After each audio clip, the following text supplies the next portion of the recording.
Hey guys, Jay! Welcome back to the channel. Guys, I am super excited at the announcement for the Turtles of Grayskull Master Universe Turtles crossover. This is absolutely crazy, guys. As a matter of fact, we have gotten our first glimpse at possibly the first and second waves of this figure set. And I want to take a deep dive to this and see exactly what the heck was posted on toyarc.com. Guys, definitely give them a like and a follow. Tell them that Jay sent you. What can we expect from this brand new line of the Teenage Mutant Ninja Turtles and Master Universe Turtles of Grayskull? Let's have a look, everybody. Guys, earlier this afternoon, the TMNT MOTU Turtles of Grayskull line was announced officially by Mattel and Paramount. I did a video earlier talking about the overall announcement. Definitely check that one out. I'm loving these new illustrations, and I can't wait to see exactly what's going to happen. As a matter of fact, only a little while ago, toyarc.com actually posted this article, which they showcase the very first wave of the Teenage Mutant Ninja Turtles Masters of the Universe crossover, and I'm really, really excited at the possibilities of what we can see. Turtles of Grayskull action figure line. Let's have a look. Here we are, everybody, the Turtles of Grayskull first product images. This article was once again written by Tony Bacala on October 17th, 2023 at 12:46 p.m. It goes on to say, thanks to Mattel and Action Figure Insider, we now have a look at the first batch of Master Universe TMNT Turtles of Grayskull action figures, including Leonardo, Donatello, HeMan, Manatarms, Krang, and TrapJaw. No word yet on pricing or exclusivity, but they are due to kick off the line in January of 2024. Oh my gosh, everybody, there he is. There is Leonardo. Man, he looks awesome. This is great. I do love his two katana blades, which have been, I don't know, morphed into a more of an Eternian style type of weapon. This is awesome. It still has that wonderful curve to the edge of the blade, but now it's adorned with this almost half crossbar with this diamond pattern at the top, but it really does look impressive. Moving down further, we can see that he's sporting a wonderful new look for Leonardo. He's got these shoulder pauldrons and even a couple of wristbands, which are very Master Universe inspired. He's even got a full gauntlet on the other side of his arm. We can't tell because there's no back shot, but it looks like he's got some sort of fleece and those wonderful straps, which of course look so much like He-Man straps. They have this wonderful L in the front, and does this mean that Leonardo has some sort of powers coming from Eternia? Will the Teenage Mutant Ninja Turtles transform in this universe? That remains to be seen. Moving down further, he actually has almost a sash type of idea. It looks very Roman inspired, almost indicative of what Skeltor would wear. That's an interesting note. But there's a shell right in the front, almost like a type of heraldry for the turtles themselves. Moving down further, he does have Eternian style of boots, but instead of having a full boot, it's more of just a top cover, which is adorned and a ninja type of wrappings, and his feet are bare. Very, very interesting in its overall appeal. I really like the way this looks, and if we actually reference that packaging that was shown at New York Comic Con, I do believe that this actually is the original character design for Leonardo right here. We can literally see all of the elements in this illustration being carried over to the toy version right here. This is amazing and a wonderful first glimpse into how these are actually put together. I love it. The next figure who was showcased today is Donatello. Yes! It looks like he's joined the Eternian Guard. We can see that crazy looking bow staff, which has been transformed into almost a combination of a bow staff and Man-at-Arms mace. And of course, we know that Donatello is the master of gadgets in the Teenage Mutant Ninja Turtles. And of course, that means that he's using a lot of the technology developed by Man-at-Arms. He actually seems to have the actual Man-at-Arms suit of armor, including the face shield, his helmet, shoulder pauldron, gauntlet, which also appears to have some sort of attachment on the left side of his gauntlet. And in traditional Man-at-Arms fashion, he only has it on the left side of his arm, whereas he has both shin pads in this iteration. And it really is notable that all of the armor is colored in purple instead of the traditional orange that we can see here on his staff and mace. I really like this one. This one's really tugging at my heartstrings. I love the way it's just a wonderful combination of the Teenage Mutant Ninja Turtles and the Master Universe. We can also see that the turtles are a little bit more buff than they were in the Playmates line. You can see that their shells are actually tapered in more, and Their shells are actually separated from their body. This is amazing. I wish we could take a look at the other side of the figures, but unfortunately, these photos, which were posted on toyarc.com, do not show the back shots of any of these figures. Still, I'm really loving this version of Donatello. Bring it on, Mattel. I can't wait. The next figure that was showcased today is none other than Man-at-Arms himself. There he is. Holy crap, guys. This new version of Duncan looks freaking incredible. And it's a complete departure from what we know of as Man-at-Arms. I mean, he does have his traditional straps of Man-at-Arms with the face guard right here in the front. It seems to be loosely fitting here on this particular version of the character. I wonder if they just didn't apply it properly. However, it appears that they do have that fleece, which seems to be reminiscent to many of the characters. After all, we can see it right here on Leonardo's back. And if we look carefully, it's hard to tell on Donatello's back, but I do see all of those furry attachments on the side of his armor. So perhaps they are all wearing this fleece on certain characters as well. His helmet is completely new. It is now mostly blue, as Man-at-Arms' helmet has traditionally been, but there are highlights of gold on the side, and the top doesn't seem to have painted detail as it has in the past. His new expression is very, very interesting. I love the fact that he has his new mustache and his furrowed brow. He's looking really, really cool. It also should be mentioned, he's got more of a longer helmet, which gives it sort of the appearance of being samurai-like. Very, very interesting. He has a single shoulder pauldron, which is actually more reminiscent of a turtle shell. This one is actually blue in nature instead of his traditional orange, and he's actually carrying around a full shield, which again looks very shell-inspired. I wonder if Donatello and Man-at-Arms have actually been swapping technology. That would be interesting. Unfortunately, we can't see what's behind the shield, as it seems that Man-at-Arms actually has a full gauntlet on his arm, and I really would have liked to see exactly what that looked like. Following in with that samurai-like motif, he's wearing a sash, which actually has upper thigh guards, which look very samurai in nature.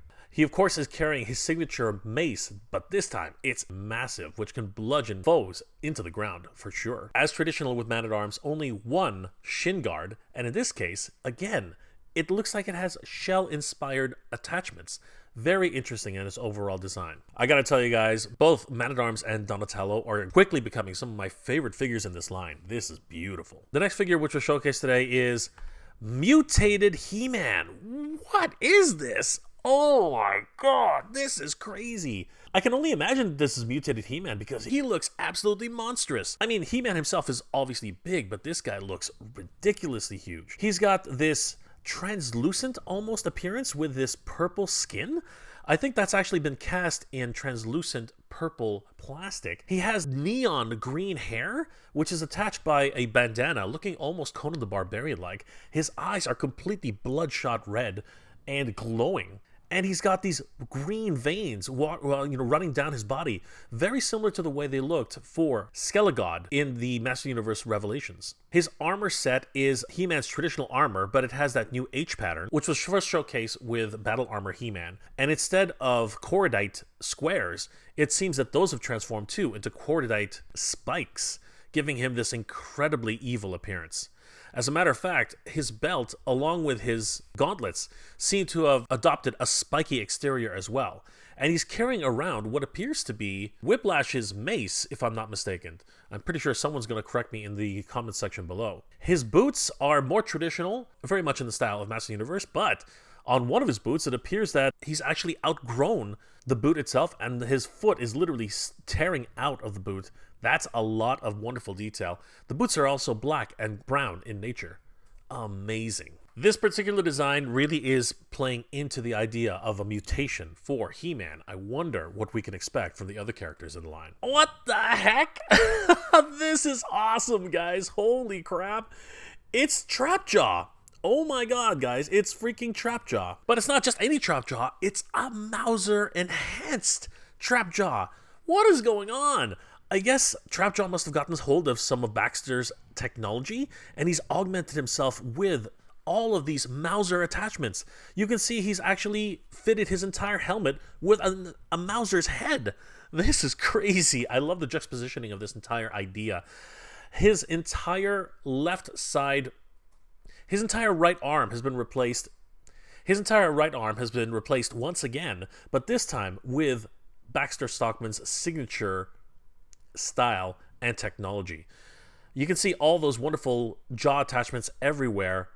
As a matter of fact, a full Mauser body has been attached to his arm, throwing flames. This is just absolutely nuts. Moving down further, it is the traditional TrapJaw as we've always known him. Pretty much the exact same body style. The real differences here are, of course, his swappable arm, his shoulder pauldron, which is basically the attachment where everything joins together. The straps themselves are a different color. And, of course, TrapJaw's head. This being the Master of the Universe Origins line of figures, we can probably replace that with another TrapJaw head, which would be a lot of fun to play with. He has a new style of belt, which is still traditional to TrapJaw, but this time it's actually got turtle-inspired heraldry. It's really interesting to see what's going on here. This one has a bones on the side, so does this mean that he wants to kill turtles? Very, very interesting indeed. As a matter of fact, on the left and the right of his belt, you can actually see he's got Mauser legs. Does that mean that you can actually recreate a Mauser in a full Mauser out of this attachment? That looks amazing. His color scheme on his legs themselves look a little bit different. They're colored very much like Mauser's. And at the bottom, it looks like he's adopted Mauser-type feet. This is nuts. I'm really enjoying this line right now. It is doing things which I don't think anyone has expected at all with this particular announcement, and I'm super excited to see what else is possible in the line. Now, let's go ahead and see what the last figure in the line looks like. Let's see here, guys. Oh, what the heck? Oh, okay, whoa. All right. Wow. Okay, so this is Krang. Okay, this is a new one. This is not something I was not expecting. Krang seems to have mutated as well, but not Krang himself, his actual body. I don't know if this is a technology thing or not, but it looks almost as if he's got an ogre as a body or a host. Does that mean that this is organic now? This is crazy. I really don't know what to think of that, about this. Did Krang strike a deal with the ogres or something like that? I really have no idea. We can see what appears to be an ogre-like body, an ogre head, but an ogre's head, but augmented with Dimension X technology. What is going on here? I mean, this is definitely an ogre. This is not an android type of body. Or is it a body which was made from android parts using ogre technology? This is just confusing. We're definitely going to have to get a mini comic with all this, guys, because this is just, like, you know, blowing my mind. This one, at first glance, I was kind of turned off by it, but looking at it a little bit deeper, I sort of realized, again, this is supposed to be an ogre. And he's got his straps, but they're more like chains. He's got this front piece of armor, but it seems to be almost Skeltor-like in nature with this skeleton heraldry right in the front. Moving down further, the midsection is completely technology-based. I mean, there's Krang. He's right there, which is amazing, by the way. And it looks like the door swings open to protect Krang whenever he's in battle. And again, this is just... it really does harken to an idea of Master Universe. But just like that, he also has a black belt, black sash, black furry loincloth, and a hanging chain. Not really sure what that is for. Maybe it has some practical uses. I just can't tell at this point. And then the lower section is, again, ogre's legs with bright red boots. This is a really big, interesting question here. I really don't know what I'm looking at, to be perfectly honest with you. And I'm starting to wonder if there's something greater at play with the multiverse of TMNT and MOTU. And I'm really excited now, dissecting this idea of an ogre type of body for Krang. This is really, really piquing my interest. And as I said, at first glance, I was taken aback by it. But now, there is something about this which I'm really, really liking. And I hope that we start to get more information about the world building, if you will, for this new Turtles of Grayskull action figure line. And I, for one, am absolutely excited to see where these will end up. I'm crossing my fingers. They're not going to be too many exclusives. And I truly, truly hope that we're going to see many more of these figures announced in the days to follow. Honestly, guys, this is actually turning out to be a really, really fun line. I'm not going to lie. When I first saw these images, I was kind of a little bit torn. Some of them are really, really cool, like Leonardo and Donatello. They look freaking awesome. Manatarms looks absolutely badass with this brand new look. Then I started looking at TrapJaw, which After I really took a look at him and saw the fun parts that he was attached with, as a matter of fact, you can actually build a full Mauser with him, he grew on me. He really, really did. But the first glance at him, I was kind of like, what the hell am I looking at? But it's only when you start diving in deep and you start looking into it, then you're like, you know, this actually could be a lot of fun, depending on the storyline. Then I saw Krang, and my first reaction was, wow, the heck is that? But as I continued to dig deeper, as I continued to look and realize what was actually happening, it's really interesting what type of world building they're having here. Krang might have struck a deal with the ogres of Eternia, and maybe even augmenting them with technology from Dimension X, which could really tip the scales in the war for Eternia itself. Guys, this is an incredible look, sneak peek if you will, at the Master Universe Turtles of Grayskull Origins line. Let me know in the comment section below, guys, what was your first thoughts when you saw these Teenage Mutant Ninja Turtles crossover with the Master Universe? Were you kind of surprised the way I was, and a little bit turned off at some of the designs? Whereas in other designs, I was really excited and super interested at more of the designs. And as I continue to dig deeper, even those other designs seem to have wonderful story building and world building possibilities, which is exactly what I want from this brand new line of action figures. Guys, leave those comments in the comment section below. If you enjoyed this episode, guys, please do leave me a like. It really does help me out. And if you're in the position to help out the channel, please consider checking out my Patreon page. It's MegaJRetro on Patreon. Guys, the patrons and channel members of this channel help me make wonderful episodes every single week, and I couldn't do it without them. They are the best. Thank you so much for your support, everybody. It really means the world to me. I hope you're all doing well, staying safe. And as always, everybody, thank you very much for watching. Cowabunga! Good journey, everybody. Geek proud. I want to give a huge shout out to all my Patreon and channel member supporters. Thank you so much, everybody. It's thanks to your support that this channel continues to grow, and I really could not have done this without you. You guys are the best. Thank you so much for your support, guys. It really means a lot and really helps the channel to keep growing.